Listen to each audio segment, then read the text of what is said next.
আবু নওয়াস একজন কবি ছিলেন। উনি বলেছেন, ওয়াকুল্লি মাইয়াদ্দাঈ ফিল ইলমি ফালসাফাতান হাবাসতা শাইআন ওয়া গাবাত আনকা আশিয়াউ। কেউ যদি তোমারে বলে যে আমি সব জানি, তুমি দুই আঙ্গুল দেখিয়ে বলো তুমি কিচ্ছু জানো না, তোমার শিখার অনেক বাকি। জাননেওয়ালার উপরও জাননেওয়ালাও আছে, ঠিক কিনা? এজন্য আমরা যেন বিনয়ী হই। বিনয়, হাম্বলনেস, আরবিতে বলে তাওয়াদু, এটা খুবই জরুরি। এগুলো আমাদের মধ্যে এখন নাই। আমাদের মধ্যে ইগো প্রবলেম আছে না নাই? অহংকার, জেলাসি, অ্যারোগ্যান্স, এগুলো থেকে সম্মানিত ভাইয়ের আমাদেরকে বেরিয়ে আসতে হবে। দেখবেন সমাজে যারা খুবই হাম্বল, বিনয়ী, তাদেরকে সবাই পছন্দ করে না? আর অহংকারীদের কেউ পছন্দ করে না। সামনে সালাম দেয়, পিছনে গালি দেয়। কথা বলেন? এজন্য অহংকারী হবেন না, বিনয়ী হবেন। বিশ্বনবী বলছেন, আল্লাহ আপনি আমার বিনয়ী বানান, আপনি আমার ধৈর্যশীল বানান, আপনি আমার শুকুর গুজার বানান। আমার চোখে আল্লাহ আপনি আমার ছোট বানান, মানুষের চোখে আপনি আমারে বড় বানান। এই বাণীটা একটা বিপ্লবী বাণী, লা ইলাহা মুহাম্মাদুর। ঝিনুকের ভেতর লুকিয়ে থাকে যেমন মতি, ঝিনুকের ভেতর লুকিয়ে থাকে যেমন মতি, কালমা শাহাদাতে আছে আল্লাহর জ্যোতি, কালমা শাহাদাতে আছে আল্লাহর জ্যোতি। সুবহানাল্লাহ পড়ো। এটার মধ্যে একটা লাইট আছে, লাইট স্পার্ক করে, এটা জ্যোতি, এটা আল্লাহর নূর। এটা যার অন্তরে একবার প্রবেশ করতে পারে, সে সত্য ছাড়া চোখে আর কিছু দেখে না। এই কালেমার পক্ষে শক্তি যারা, তারা সত্য আর ন্যায়ের পক্ষে চিল্লায় বলেন, ঠিক কিনা? এটা পৃথিবীর সবচাইতে শ্রেষ্ঠ জিকির, আফদলু জিকির লা ইলাহা। আবার বিশ্বনবী বললেন, মান ক্বালা লা ইলাহা ইল্লাল্লাহ সিদকান মিন কলবিহি দাখালাল জান্নাহ। অন্তর থেকে একনিষ্ঠতার সাথে একবার যে লা ইলাহা পড়বে, ওই লোকটা জান্নাতে প্রবেশ করবে। তার অপকর্মের কারণে, তার পাপের কারণে হয়তো সে পানিশমেন্ট পাবে জাহান্নামে, কিন্তু ফাইনালি সব শেষে সে জান্নাতে ঢুকবে, ঠিক কিনা? সহিহ ইবনে হিব্বান আর মুস্তাদরাকে হাকামের এক বর্ণনা, মুসা আলাইহিস সালাম আল্লাহকে প্রশ্ন করলেন, ইয়া আল্লাহ আল্লিমনি কালিমাতান আযকুরু বিহা ওয়া আদউ বিহা। আল্লাহ আপনি আমারে একটা কালিমা শিখান, একটা জিকির শিখান, যে জিকিরটা দিয়ে শুধু আমি আপনার জিকির করব। এই জিকির কেউ জানবে না, শুধু জানবো আমি আর আপনি। সুবহানাল্লাহ পড়েন। আল্লাহ বললেন, ইয়া মুসা ইকরা লা ইলাহা ইল্লাল্লাহ। মুসা তুমি পড়ো লা ইলাহা।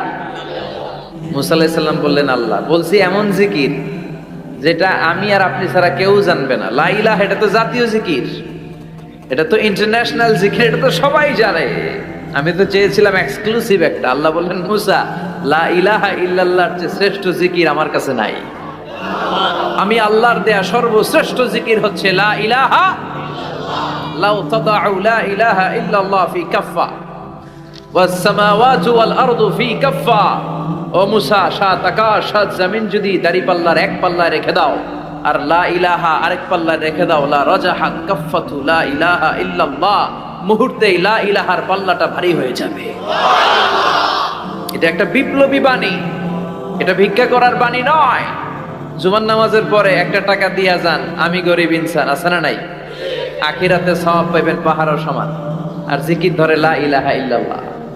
অনেকে মনে করে এটা ভিক্ষা করার জিকির, কপাল পোড়া। আমরা ভিক্ষার সাথে এটাকে জুড়ে দিয়েছি। এটা একটা বিপ্লবী বাণী। এই বাণীর অর্থ, এটার ইম্পর্টেন্স, এটার সিগনিফিকেন্স আর তাৎপর্য যে বুঝে, সে আল্লাহ ছাড়া কারো সামনে মাথা নত করতে পারে না। চিল্লা এখন ঠিক কিনা? তাফসীর ফি জিলালিল কুরআনের রচয়িতা সৈয়দ কুতুব শাহিদ, নাম শুনছেন? গোটা বিশ্বব্যাপী তার নাম আর ডাক। তিনি ফি জিলালিল কুরআন লেখে গোটা বিশ্বের যুবকদের অন্তর কাঁপিয়ে দিয়েছিলেন। এই সমাজে তিনি জাহালাত দেখে এই জাহালাতের বিরুদ্ধে কলম ধরেছেন, আর যুগশ্রেষ্ঠ তাফসীর রচনা করেছেন, তাফসীর ফি জিলালিল কুরআন। এটার অনেক ভাষায় ট্রান্সলেশন হয়েছে, বাংলায়ও পাওয়া যায়। খুব সম্ভব আল কোরআন একাডেমি লন্ডন এটা ট্রান্সলেট করেছে। তো উনি এই কালেমার পক্ষে থাকার কারণে, ইসলামী আন্দোলনের কারণে তৎকালীন প্রেসিডেন্ট জামাল আব্দুল নাসের ওনাকে ফাঁসি দেওয়ার আদেশ দিয়েছে। ফাঁসির কাস্টে ঝুলিয়ে মৃত্যুদণ্ডের অর্ডার করেছে।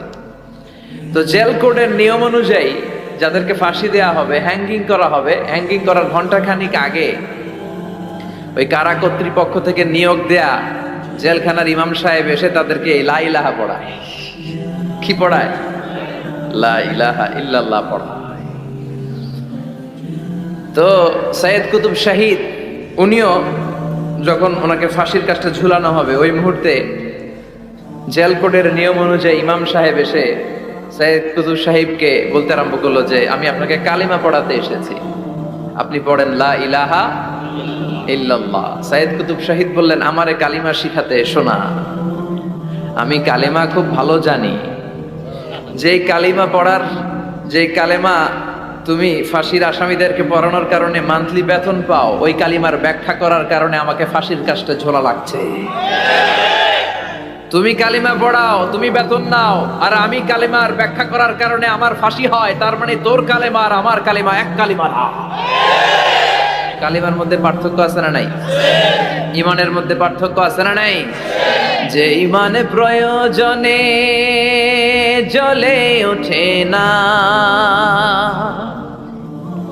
যে ইমান সত্য ন্যায়ের কথা বলে না, যে ইমানে প্রয়োজনে জ্বলে ওঠে না, যে ইমান সত্য ন্যায়ের কথা বলে না, যে নাই, যে ইমান অন্তরে নাই, মুখে শুধু ফাঁকা বলি, কি করে তারে বলো ইমানে বলি, কি করে তারে বলো ইমানে বলি, কি করে তারে বলো ইমানে বলি, ঠিক কি না? যে ইমান দিন কায়েমের আন্দোলনের ধার ধারে না, যে ইমান লেবাসধারী কোরআন হাদিস তাও পড়ে না, যে ইমান খাজার নামে মাজার গড়ে ফুলুস কামায়, যে ইমান শিরকিয়াতের আমল করে ভীত না হয়, যে ইমান ইমানে ভুলে নাস্তিকতার মঞ্চে ওঠে, যে ইমান বাতিল মতের দোসরে হয়ে ফায়দা লুটে, যে ইমান শুধুই কেবল খায় দায় আনন্দ করে, যে ইমান দেখে না যে আরাকানে ভাইরা মরে, যে ইমান ময়দানে নাই, যে ইমান বাস্তবে নাই, মুখে শুধু ফাঁকা বলি, কি করে তারে বলো ইমানে বলি, কি করে তারে বলো ইমানে বলি, কি করে তারে বলো ইমানে বলি। চিল্লায় বলেন ঠিক কি না? ইমানে পার্থক্য আছে, কালেমায় কালেমায় পার্থক্য আছে। ওই কারা কর্তৃপক্ষের নিয়োগ করা ইমাম সাহেবের লা ইলাহা ইল্লাল্লাহ আর তাফসীর ফি জিলালিল কোরআনের রচয়িতা সৈয়দ কুতুব শাহিদের লা ইলাহা এক কালিমা নয়, এক লা ইলাহা নয়। চিল্লায় এখন ঠিক কি না? পার্থক্য আছে, আলাদা। এজন্য আসল লা ইলাহার অনুসারী হতে হবে। লা ইলাহার ধারক এবং বাহকরা হচ্ছে সত্য এবং ন্যায়ের পক্ষে। যত বিপদ আসে, যত আপদ আসে, যত ঝুঁকি আসে, পাহাড় সম ঝুঁকিকে ডিঙ্গিয়ে তারা লা ইলাহার কালেমার পতাকাকে উড়িয়ে দেয়। চিল্লায় বলেন ঠিক কি না? এজন্য ইমানে পার্থক্য আছে। আমরা যেন আসল ইমানদার হতে পারি, আল্লাহ তৌফিক দাও। আরো জোরে পড়েন আমিন। আমরা সব সময় যেন আল্লাহর জিকির দিয়ে হৃদয়টাকে সিক্ত রাখতে পারি, তুমি তৌফিক দাও। বিষ্ণু বলেছেন লা ইয়াজালু লিসানুকা রাতবান মিন যিকরিল্লাহ, তোমার জিহ্বাটা যেন আল্লাহর জিকিরে সব সময় ভিজা থাকে। কি থাকে? সব সময় যেন পড়ি সুবহানাল্লাহ, আলহামদুলিল্লাহ, লা ইলাহা ইল্লাল্লাহ। সব সময় যেন আমরা পড়ি আল্লাহু আকবার। বিষ্ণু বললেন আহাব্বুল কালাম ইলাল্লাহি আরবা। খেয়াল রাখবেন, আল্লাহর কাছে সবচেয়ে প্রিয় কথা চারটা। কয়টা? আহাব্বুল কালামি ইলাল্লাহি আরবা। আল্লাহর কাছে সবচাইতে প্রিয় কালাম হচ্ছে চারটা। লা ইয়াদুররুকা বিআইহিন্না বাদাতা। এই চারটার কোনটা দিয়ে শুরু করবে এটা তোমার ব্যাপার, আগে পরে করলেও কোনো সমস্যা নাই। চারটার একটা হচ্ছে সুবহানাল্লাহ, আরেকটা হচ্ছে আলহামদুলিল্লাহ, আরেকটা হচ্ছে লা ইলাহা ইল্লাল্লাহ, আরেকটা হচ্ছে আল্লাহু আকবার। এজন্য সব সময় আল্লাহর জিকির করতে রাজি আছেন তো? আল্লাহরে ডাকতে রাজি আছেন? ফাযকুরুনি ওয়াশকুরুলি। আল্লাহ বলেন যদি আমার জিকির করো আমিও তোমাদের জিকির করি, যদি আমার স্মরণ করো আমিও তোমাদের স্মরণ করি। আবার বিশ্বনবী বললেন, আল্লাহ ঘোষণা দেন, ফাইন যাকারানি ফি নাফসি যাকারতুহু ফি নাফসি। আমার বান্দা যদি একা একা আমার জিকির করে, আমি আমার বান্দাকে একা একা স্মরণ করি। ওয়া ইন যাকারানি ফি মালাইন যাকারতুহু ফি মালাইন খায়রিম মিনহু। আর মহা সম্মেলনে যদি বান্দা আমারে স্মরণ করে, আমি এর চাইতে শ্রেষ্ঠ মহা সম্মেলন ফেরেশতাদেরকে নিয়ে আমার বান্দাকে স্মরণ করি। ওয়া ইন তাকাররাবা ইলাইয়া শিবরান তাকাররাবতু ইলাইহি দিরাআন। আমার বান্দা যদি আমার দিকে 1 বিঘত আসতে চায়, আমি আমার বান্দার দিকে 1 হাত এগিয়ে যাই। আমার বান্দা যদি আমার দিকে 1 হাত আসতে চায়, আমি আমার বান্দার দিকে 2 হাত চলে যাই। ওয়া ইন আতানি ইয়ামশি আতাইতুহু হারওয়ালা। আর আমার বান্দা যদি আমার কাছে হেঁটে হেঁটে আসতে চায়, আমি আমার গোলামের দিকে দৌড়ে দৌড়ে যাই। ওই আল্লাহরে ভুলে গিয়ে আমরা মাজারে যে সিজদা দেই, কপাল পোড়া আছে না নাই? দোদেল বান্দা কালমা চোর, না পায় শ্মশান না পায় ঘোর, দিন থাকিতে আয়রে পথে ছাইড়া দে ভণ্ডামি ভণ্ডামি ভণ্ডামি ভণ্ডামি, ছাইড়া দে ভণ্ডামি। ঠিকিরা ভণ্ডামির সাথে আমাদের সম্পর্ক আছে? মাজার পূজার সাথে ইসলামের কোনো সম্পর্ক আছে? নামাজ কালাম পড়ে না, ইবলিশ শয়তানের নানা আছে না নাই? এলাকায় মনে হয় নাই, অনেক জায়গায় আছে দেখবেন, লাল সালু দিয়া উঁচু করা। সাইয়েদনা আলীকে মদিনায় বিশ্বনবী পাঠালেন আর বললেন, যত উঁচু মাজার দেখো ভেঙে মাটির সাথে গুড়িয়ে দাও। কবরস্থান উঁচু হবে না, কবর হবে সমান। এটাকে সেফটি দেওয়ার জন্য, সিকিউরিটি দেওয়ার জন্য আপনি চারদিকে সিম্পল বেড়া বা দেয়াল দিতে পারেন, যাতে গরু ছাগল যে এই কবরের অসম্মান না করে। আমরা আশরাফুল মাখলুকাত, আমরা বেঁচে থাকলেও যেমনি সম্মান আছে আমাদের, মরে গেলেও সম্মান আছে না নাই? আল্লাহ বললেন, ওয়ালাকাদ কাররামনা বানি আদম। আমি বনি আদমের সম্মান বাড়িয়ে দিয়েছি। জীবিত অবস্থায় যেমনি সম্মান, মরে গেলেও সম্মান। ঠিক কিনা? বিশ্বনবী দেখলেন একটা লাশ যাচ্ছে, লাশ দেখে নবী দাঁড়িয়ে গেলেন। সাহাবারা বললেন, ইয়া রাসূলুল্লাহ ইন্নাহু ইয়াহুদি, এটা ইহুদির লাশ। দাঁড়ালেন কেন? বসেন। বিশ্বনবী বললেন, আওয়ালাইসাত নাফসান, এটা কি মানুষ না? এটা হোক না ইহুদি, হোক খ্রিস্টান, হোক নাস্তিক, এটা তো মানুষ।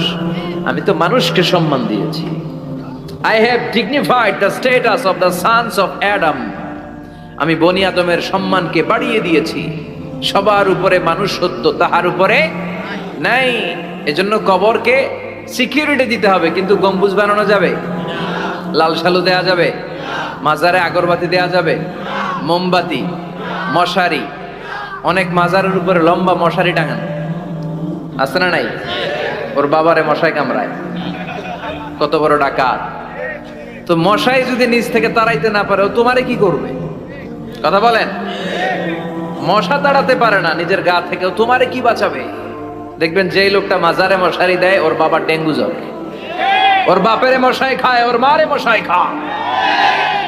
গোটা বিশ্বের সবগুলো আল্লাহর ওলি যদি একটা গ্লাসের পানিতে ফু দেয়, আর আপনার মা যদি আপনার মাথার মধ্যে হাত বুলিয়ে দেয়, আপনার মা যদি আপনার বুকে একটা ফু দিয়ে দেয়, সব পীর সাহেব একদিকে, মায়ের দোয়া আরেকদিকে। মায়ের দোয়া মুহূর্তে আবার আল্লাহর আরশে পৌঁছে যাবে। এজন্য বিশ্বনবী বলতেন, সালাসু দাওয়াতিন মুস্তাজাবা, 3টা দোয়া আল্লাহ কবুল ফিরিয়ে দেন না। 1 নম্বরে হচ্ছে দাওয়াতুল মুসাফির, সফর অবস্থায় দোয়া করলে কবুল করে কে? 2 নম্বরে দাওয়াতুল মাজলুম, অত্যাচারিত ব্যক্তির দোয়া কবুল করে কে? 3 নম্বরে দাওয়াতুল ওয়ালিদাইনি লিওয়ালাদিহি, মা বাবা যখন হাত তুলে ছেলে মেয়েদের জন্য আল্লাহর কাছে দোয়া করে, ওই দোয়াটাও কবুল করে কে?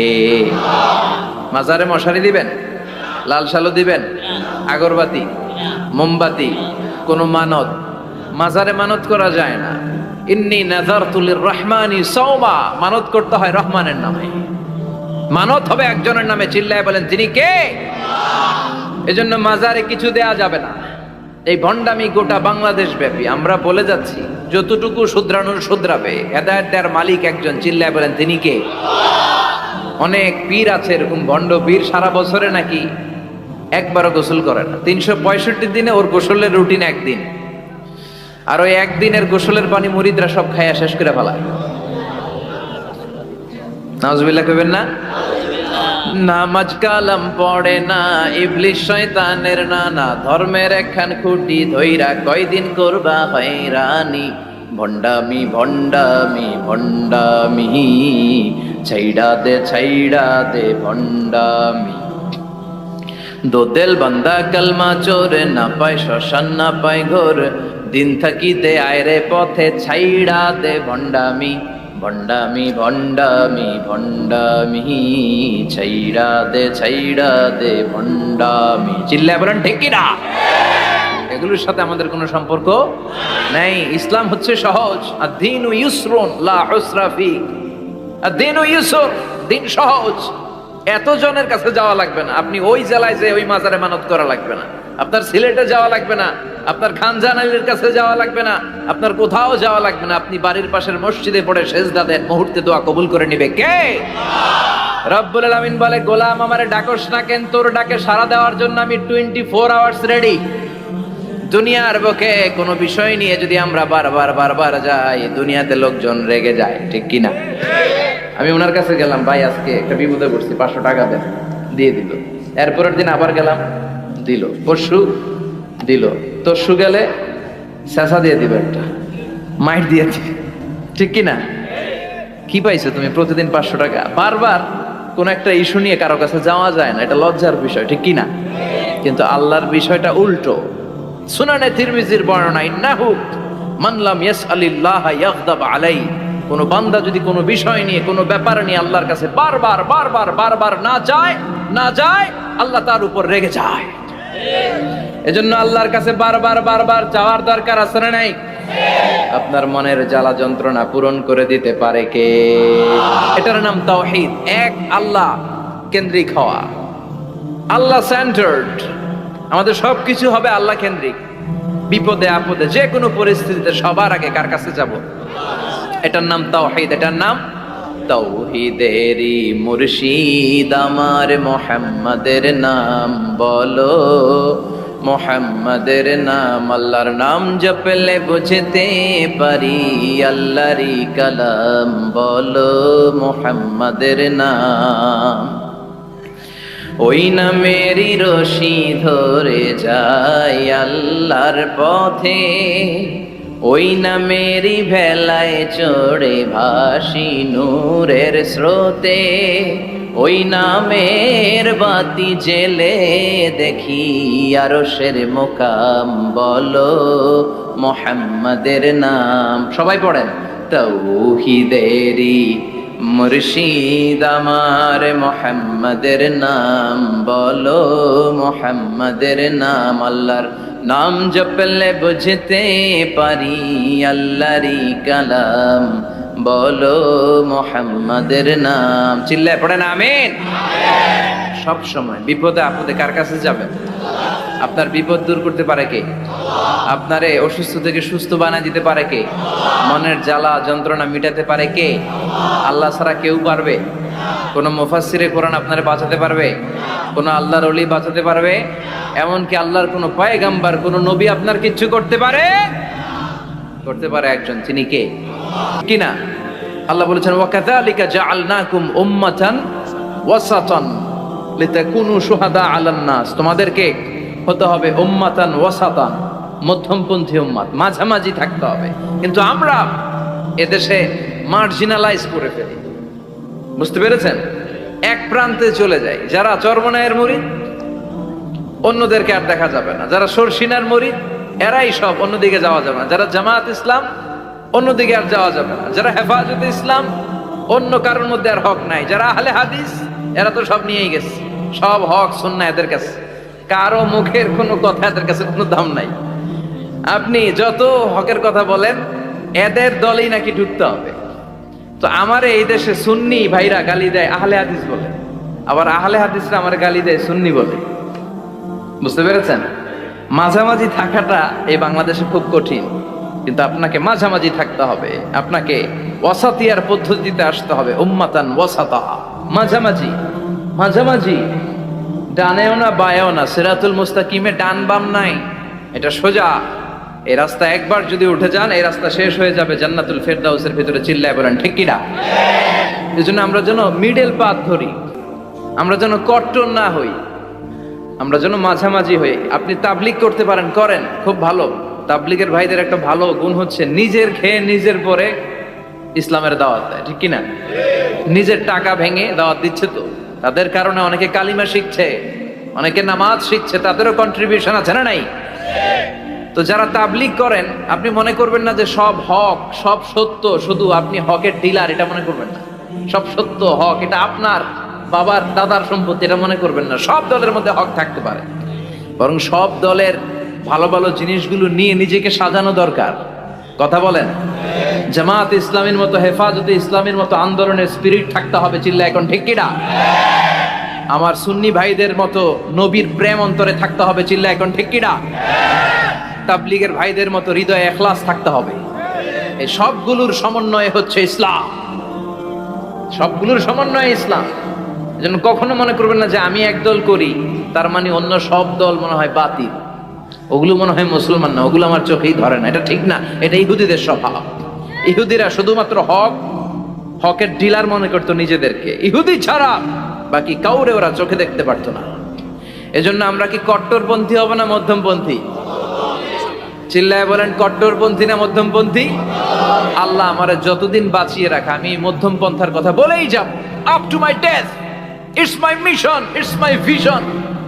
এটাই আমার লক্ষ্য, যে মধ্যম পন্থার ইসলামকে প্রমোট করা, যেটা বিশ্বনবীর ইসলাম, যেটা মদিনার ইসলাম, যেটার মধ্যে বাড়াবাড়ি নাই, ছাড়াছাড়ি নাই, ঠিক কিনা? আল্লাহ তুমি আমাদেরকে বুঝার তৌফিক দান করো। সূরার নাম হচ্ছে সূরাতুত তাকাসুর। চিল্লায় বলেন কি নাম? এই সূরার সেন্ট্রাল সাবজেক্ট ম্যাটার হচ্ছে we have to go back to our Lord. আমাদেরকে ফিরে যেতে হবে আমাদের রবের কাছে। আমরা কেউ আজীবন থাকতে আসি নাই। থাকতে পারবো আজীবন? দাদা চলে গেল, বাবা চলে গেল, মা চলে গেল, মামা চলে গেল, খালু চলে গেল, এরপর আমাদের টনক নড়ে না, তাই না? পাগল পাড়া হয়ে আছে এই পৃথিবীর জন্য। মরতে যে হবে এটা ভাববার সময়টুকু আমাদের নেই। আমরা ব্যস্ত আমাদের ক্যারিয়ার নিয়ে, আমাদের লাইফ নিয়ে, আমাদের সমাজ নিয়ে, আমাদের ফ্যামিলি নিয়ে, আমাদের সন্তান আর সম্পদ নিয়ে আমরা super busy. We are leading a very super busy life. We don't have even a single time to think about death. মৃত্যু নিয়ে ভাবার একটা মুহূর্ত আমাদের নাই। কিন্তু পৃথিবীর সবচেয়ে সুনিশ্চিত বিষয় হচ্ছে মৃত্যু, ঠিক কিনা? The most certain thing in our life is death. আমাদের জীবনের সবচাইতে সুনিশ্চিত বিষয় হচ্ছে মরণ। মরবই আমরা। And the most uncertain thing in our life is the time of death. আর আমাদের জীবনের সবচেয়ে অনিশ্চিত বিষয় হচ্ছে মৃত্যুর সময়। আমরা জানি না। মরবো যে এটা জানি, জানেন না? কিন্তু কখন মরবো এটা জানি। এই সূরাটা আপনারে এই জিনিসটা জানান দিতে এসেছে যে দুনিয়ার সম্পদ, লোভ, লালসা এগুলো নিয়ে পড়ে থেকো না। এই যে আমাদের ফ্যামিলি, আমাদের বাচ্চা কাচ্চা, আমাদের এত টাকা পয়সার হিসেব, মাস শেষে বাড়ি ভাড়া, গ্যাসের বিল, এইটা সেটা, আপনি কি মনে করছেন যে আপনি চলে গেলে এগুলো থেমে থাকবে? কিছুই থেমে থাকবে না, সব চলবে আগের মতো, থাকবেন না আপনি। এজন্য শাহাদাত ফয়সাল ওনার ফেসবুকে সর্বশেষে লিখে গিয়েছিল, আমি হীন দুনিয়া, মানে এমন দুনিয়া যেটাতে আমি নাই। সব চলে, সকাল গড়িয়ে বিকেল হয়, শীত শেষে গ্রীষ্ম আসে, দিন শেষে রাত নামে, সব চলে, নাই শুধু আমি। চিল্লায় বলেন ঠিক কিনা? তো এজন্য এগুলি একটু ভাবেন। অনেক ব্যস্ত আমরা। এই দুনিয়ার পুরো জীবনটা এটা হচ্ছে লালসাময় একটা জীবন, লোভ, মরিচিকা, মায়াজাল। এই মায়াজালে আমরা আটকে আছি, ফলে মৃত্যুর কথা আমরা ভুলে গিয়েছি। পাগলের মতো ছুটছি, আরো টাকা লাগবে, আরো খ্যাতি লাগবে, আরো যশ লাগবে, আরো দাপট লাগবে আমার। এত টাকা দিয়ে কি হবে? এত সম্পদ দিয়ে কি হবে? এত ব্যস্ততা দিয়ে কি হবে তোমার? স্টপ, থামুন, অনেক হয়েছে, আন্না, থামুন। Take a rest, take a breath and think about death. Think that you have to go back to your Lord. একটু বসেন না, একটু ভাবেন যে আমাকে চলে যেতে হবে, চলে যেতে হবে। এই কোলাহল, এই ব্যস্ততা এগুলো থাকবে, থাকবো না আমি। সাইয়েদনা ওমর ফারুক বলেছেন, মুতু ক্বাবলা আন তামুতু, মরার আগে একবার মরো। হাসিবু ক্বাবলা আন তুহাসাবু আলাইকুম, তোমার হিসাব নেওয়ার আগে তুমি একবার নিজের হিসাবটা করো না। কাগজ বের করে একটু লিখো না, কি কি ভালো কাজ করছিলা যেগুলো দিয়ে নাজাতের ওসিলা হতে পারে, 1 2 3, আর কি কি আকাম কুকাম করছো দেখো না, লিখে দেখো তোমার অবস্থাটা কি। মরার আগে একবার মরার আগে খাটের মধ্যে শুয়ে শটান করে চোখ বন্ধ করে একবার মরার ভান করে দেখেন কেমন লাগে। চোখটা বন্ধ করেন আর ভাবেন আপনি নাই, কি কি হতে পারে ভাবেন। আপনার ছেলে মেয়েরা কান্না জুড়ে দিবে, আপনার প্রাণের স্ত্রী বিলাপ শুরু করে দিবে, বন্ধু বান্ধবের চিৎকার আর মাতম, স্থানীয় এলাকার মসজিদে ঘোষণা, অমুক এলাকার নিবাসী অমুক ভাই অমুকের ছেলে অমুক দুনিয়ায় নাই। সব আত্মীয়রা চলে আসবে, ফেসবুকে স্ট্যাটাস দেয়া হবে, সবাই সবাইকে জানাবে বিকাল 4টায় অমুক হাই স্কুল ময়দানে আপনার জানাজা। ছুটে আসবে, সবাই ছুটে আসবে আপনাকে শেষ বিদায় দিতে, গুড বাই জানানোর জন্য, আল ওয়াদা, বিদায় জানাতে আসবে সবাই। 4 তাকবীর দিয়ে আপনার জানাজা হবে, অশ্রুসিক্ত জানাজায় আপনার বিদায় হবে। কাঠের খাটিয়ার মধ্যে করে কাঁধে তুলে আপনার কবরে নেওয়া হবে, আগে থেকে খুঁড়ে রাখা কবরটার মধ্যে আপনারে বিছিয়ে দেয়া হবে, বাঁশের কচি দিয়ে তার উপরে মাটির চাপা দিয়ে সব চলে যাবে। ভাবেন না একবার চোখ বন্ধ করে, this is the circle of life, this is the nature of life. এটা সবার হবে, আমার হবে, আপনার হবে। এত মায়া, এত ভালোবাসা কই যাবে? কেউ থাকবে না, সবাই আপনার অন্ধকার কবরে রেখে দিয়ে চলে আসবে। উপরে বাঁশের কঞ্চি, তার উপরে মাটির চাপা, অন্ধকার আর অন্ধকার। এই অন্ধকার যেন শেষ হতে চায় না, শুধুই অন্ধকার, ঠিক কিনা? এজন্য আমাদের চলে যেতে হবে। দাদা গেল, চাচা গেল, মামা গেল, আমাদেরকেও যেতে হবে, জোরে কোন ঠিক কিনা? একদিন মাটির ভেতরে হবে ঘরে মন আমার, কেন বন্ধ দালান ঘর, প্রাণ পাখি উড়ে যাবে পিঞ্জর ছেড়ে।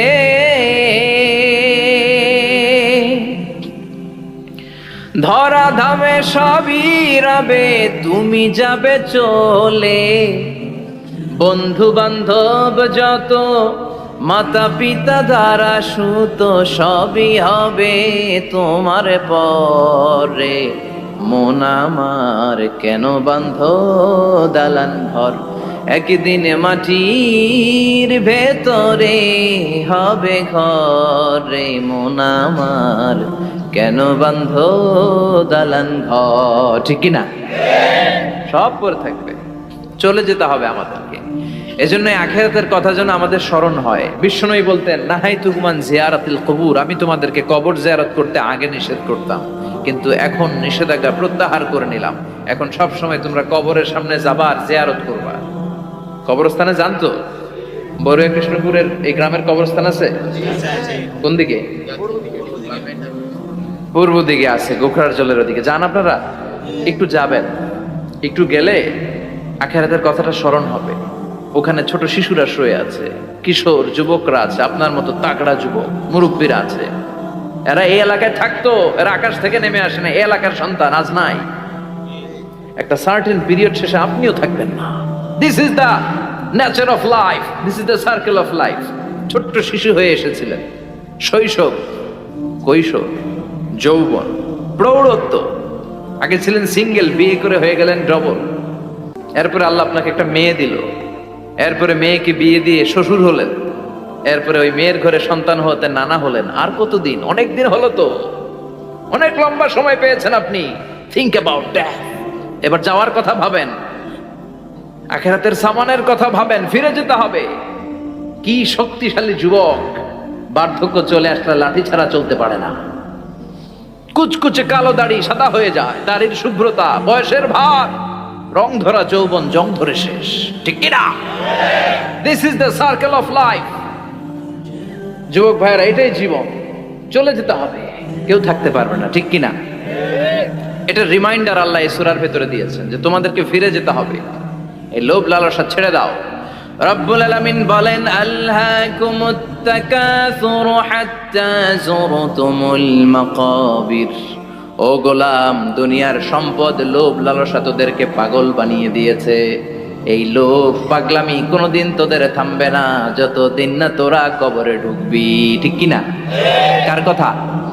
আল্লাহ বললেন দুনিয়ার সম্পদ আর লোভ আর মোহে তোমরা গাফেল হয়ে গিয়েছো, আখিরাতের কথা বেমালুম তোমরা ভুলে গিয়েছো। কিন্তু আখিরাতে তোমাদের যেতেই হবে, কবরের বাড়িতে তোমাদের ঢুকতেই হবে, ঠিক কি না? যেতেই হবে। আমরা ভুলে যাই। আলহাকুমুত তাকাসুর, অতিরিক্ত পাওয়ার লোভ, বেশি বেশি খাওয়ার লোভ, বেশি বেশি জমানোর লোভ মানুষকে গাফেল বানিয়ে দিয়েছে। এটা মানুষের স্বভাব। আরো চাই, আরো চাই, এই স্বভাবটা আছে না নাই? দেখবেন ছোট বাচ্চারা মসজিদে দোয়া অনুষ্ঠান শেষে জিলাপি দেয় না? বড়ে কৃষ্ণপুর কি দেয়? আগে বাতাসা দিত না, এখন কি দেয়? জিলাপি দেয়, মিষ্টি দেয়। তো মসজিদের 2-3 গেট থেকে যদি দেয়, ছোট বাচ্চারা দেখবেন এদিক দিয়ে কয়েকটা নিয়ে আবার ওই গেটে লাইন ধরে। ওর হাত হইলো ছোট হাত, ওর হাত ভর্তি জিলাপি, আর নেওয়ার জায়গা না, এরপর আরেক জায়গায় লাইন ধরছে। আরো লাগবে, আরো লাগবে, এই আরো আরো আরো চাই, এই স্বভাবটাই মানুষকে কুড়ে কুড়ে শেষ করে দিয়েছে। এত লাগবে কেন তোমার? চাহিদার কোনো শেষ নাই। Unlimited demand of human being. যার আছে বেশি তার চাই বেশি। যার সাইকেল আছে তার হুন্ডা চাই, হুন্ডা আছে তো প্রাইভেট কার চাই, প্রাইভেট কার আছে তো প্লেন চাই, প্লেন আছে তো হেলিকপ্টার চাই, হেলিকপ্টার আছে তো ওইটা চাই, ওইটা আছে তো সেটা চাই, ঠিক কি না? এলাকার মেম্বার যে হয়েছে চেয়ারম্যান হতে চায়, আছে না নাই? চেয়ারম্যান সাহেব এমপি হতে চায়, আছে না নাই? এমপি সাহেব মন্ত্রী হতে চায়, আছে না নাই? মন্ত্রী সাহেব প্রধানমন্ত্রী হতে চায়, আছে না নাই? কিন্তু এই দেশে সুযোগ নাই। কথা কন। এই দেশে প্রধানমন্ত্রী সিলেক্টেড। 2-3 জনের বাইরে কেউ প্রধানমন্ত্রী হইতে পারবি না, ঠিক কি না? আমার এই জীবনে তো আমি 2-3 জনই দেখলাম। বেগম খালেদা জিয়া, মাননীয় প্রধানমন্ত্রী শেখ হাসিনার ছোট্টবেলা দেখেছি এরশাদকে, আমরা তখন ছোট। তো মানুষের চাহিদার কোনো শেষ নাই। যার আছে বেশি তার চাই বেশি। এজন্য বিষ্ণু বলেছেন উনজুরু ইলা মান হুয়া আসফালা মিন, তোমার চেয়ে যে খারাপ আছে ওর দিকে তাকাও। ওয়ালা তানজুর মান হুয়া আ'লা মিন, তোমার চেয়ে যে ভালো আছে ওর দিকে তাকায়ও না, তোমার চেয়ে যে খারাপ অবস্থানে আছে ওর দিকে তাকাও। অনেকে নিজের অবস্থান নিয়ে সুখী না, এরকম আছে না নাই? আল্লাহ আমার এটা দিল না রে, ওইটা দিল না রে, পাইলাম না রে, কিচ্ছু হয় না, কি করব জীবনে, হতাশ। আসলে আছে কিন্তু অনেক, কিন্তু শুকরিয়া নাই, টাকা, ঠিক কি না? নিজের অবস্থান নিয়ে সুখী না, কিন্তু অনেক লোক আছে তারা আপনার অবস্থানে পৌঁছতে চায়। তাদের দিকে তাকিয়ে দেখেন, আপনি যে অবস্থানে আছেন এই অবস্থানে পৌঁছাটা অনেকের কাছে স্বপ্ন। তারা প্রতিনিয়ত সংগ্রাম আর স্ট্রাগল করে যাচ্ছে আপনার অবস্থানে পৌঁছতে, আর আপনি এটা নিয়ে সন্তুষ্ট না। শেখ সাদির নাম শুনেছেন? বালাগাল উলা কাশাফাত দুজা, এই কবিতাটার রচয়িতা ইরানের বিখ্যাত এক কবি। উনি একবার আর্থিক সমস্যার মধ্যে দিয়ে সময় কাটাচ্ছেন, টাকা নাই, পয়সা নাই, পায়ে দেওয়ার মতো জুতা নাই। উনি খুব দুঃখ পেলেন, হায় রে, আমি ইরানের এত বড় কবি, আমার পায়ে দেওয়ার মতো জুতা নাই। দুঃখ ভরা মন নিয়ে রাস্তায় হাঁটতে বেরোলেন। হাঁটতে হাঁটতে হঠাৎ দেখলেন একটা লোক শুয়ে শুয়ে কাঁদছে, ওই লোকটার 2টা পাই নাই, পাই নাই। উনি সেজদায় পড়ে গেলেন, আল্লাহর কাছে ক্ষমা চাইলেন, আল্লাহ অনেক দিয়েছো, শুকর আলহামদুলিল্লাহ। এজন্য যেই পরিস্থিতিতেই থাকি না কেন আমরা কি পড়বো? জোরে বলেন, কি পড়বো? এজন্য আল কানাতু মিনাল ইসলাম, অল্পে তুষ্ট থাকার নাম হলো ইসলাম। সম্পদ লাগবে কিন্তু সম্পদের পাহাড় লাগবে না, ঠিক কি না? অল্প খান, অল্প পড়েন, অল্প জামান, অল্পের ভেতরে বরকত ঢুকাইয়া দিছে কে? দেখবেন যাদের সম্পদ অল্প তারা সুখী বেশি। জরিপে এটা দেখা গিয়েছে, অনেক সার্ভেতে এটা এসেছে, যারা সম্পদশালী এরা দুঃখী বেশি, এদের দুঃখ বেশি, টেনশন বেশি। খুব স্বাভাবিক, টাকা যার বেশি রোগ তার বেশি, টাকা যার বেশি টেনশন তার বেশি, টাকা যার বেশি ঘরে শান্তি তার কম, আছে না নাই? ঘরের ভেতরে অশান্তি, ছেলে কথা শোনে না, ছেলে টানে গাঞ্জা, মেয়ে করে পরকিয়া, আছে না নাই? স্ত্রী কথা শোনে না, ভালোবাসা নাই, ঘরটা জাহান্নামের টুকরা। রোগ বালাই, এক একটা হসপিটাল বিল পরিশোধ করতে মাসে 5 লাখ 10 লাখ, আছে না নাই? কিছু খেতে পারে না, ডাক্তার একেবারে ডায়েট মেনু বেঁধে দিয়েছে, ডায়েট, ভেরি ডায়েট মেনু, এটা এটা এটা এটা কিছুই খাবেন না, শুধু গরু খাবেন না, খাসি খাবেন না, চিংড়ি খাবেন না, খালি ঘাস খাবেন। ইচ্ছে মতো ঘাস খাবেন, মানে ঘাস জাতীয় যত আইটেম আছে সব খাবেন, শাক খাবেন, সবজি খাবেন, সালাদ খাবেন। গরু, চিংড়ি, মুরগি, গোশত, ইলিশ কিছু খেতে পারে না। তাহলে রোগ বেশি, খাওয়ার মজা নাই, ঘরে সাংসারিক শান্তি নাই, খালি ব্যারাম আর ব্যারাম, ঠিক কিনা? কিন্তু সম্পদের পাহাড় ঘটেছে। আর অল্প যারা খায়, অল্প পড়ে, রিক্সাওয়ালা, কুলিওয়ালা, অল্প বেতনের চাকরি, কিন্তু হক হালালি মেনে চলে, দেখবেন শান্তি আছে অনেক। হ্যাঁ, বাসা ভাড়া দেয়, ফ্যামিলি চালায়, বাচ্চাদের স্কুল বিল, এরপরও মাস শেষে 1-2 হাজার টাকা হাতে থেকে যায়। আর ওর প্রতি মাসে 10 কোটি টাকা ইনকাম, তারপরও ব্যাংকের ঋণ আছে না নাই? সুখ কারে বলে? কিভাবে আপনি সুখকে ডিফাইন করবেন? সুখ তো টাকায় কিনা যায় না। শান্তি টাকা দিয়ে হয় না, শান্তি দেওয়ার মালিক কে? শান্তি আছে অল্প খেয়ে শুকর করার মধ্যে, শান্তি আছে আলহামদুলিল্লাহর মধ্যে। চিল্লায় বলেন ঠিক কিনা? এজন্য অল্প খাবো, অল্প পড়বো, অল্প জামাবো, অল্পের ভেতরে বরকত দিয়েছে কে? দেখেন, ধনী ভাইরা খেতে পারে না, কিন্তু রিক্সাওয়ালার কি সমস্যা হয়? রিক্সাওয়ালারা সব খেতে পারে। কুলিওয়ালা, দিন মজুর, এরা একেবারে স্লিম, সুঠাম দেহি, মেদহীন পেট, পেটে কোনো মেদ নাই, ভুড়ি নাই। আর কোটিপতিদের মেদ আছে না নাই? এত বড় বড় পেট, ঠিক কিনা? আমাদেরও পেট আছে, তবে হালাল পেট। এটা হারাম টাকা দিয়ে এই ভুড়ি বানাই নাই আমরা। চিল্লে বলেন ঠিক কিনা? রিক্সাওয়ালা, কুলিওয়ালা নিজেও নামাজ পড়ে, বউও নামাজ পড়ে, বাচ্চাটাও নামাজ পড়ে, রিক্সা চালায় আর জিকির করে লা ইলাহা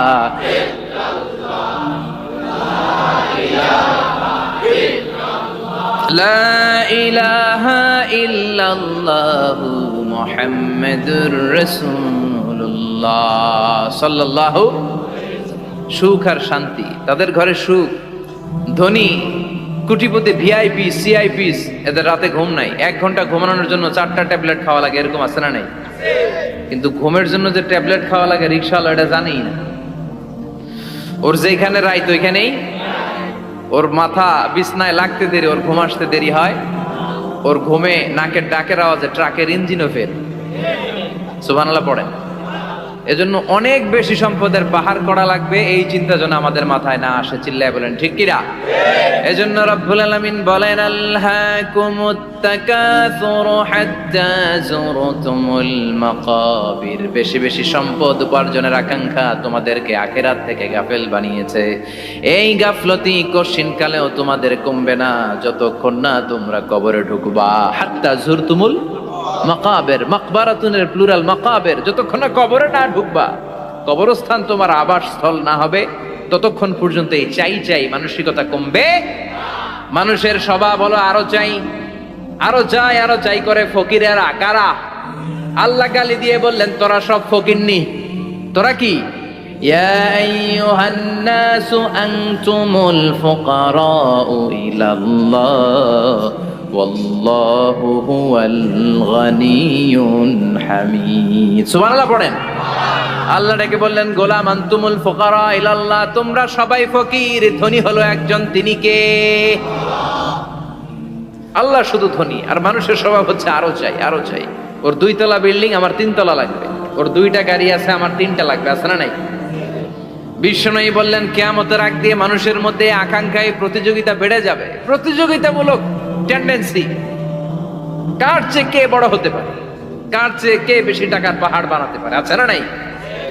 বিশ্বনবী বললেন ওয়া আনতারাল হুফাতাল উরাতাল আলাতা রিয়া আশ-শাইয়াতা তাওয়ালুনা ফিল বুনিয়ান।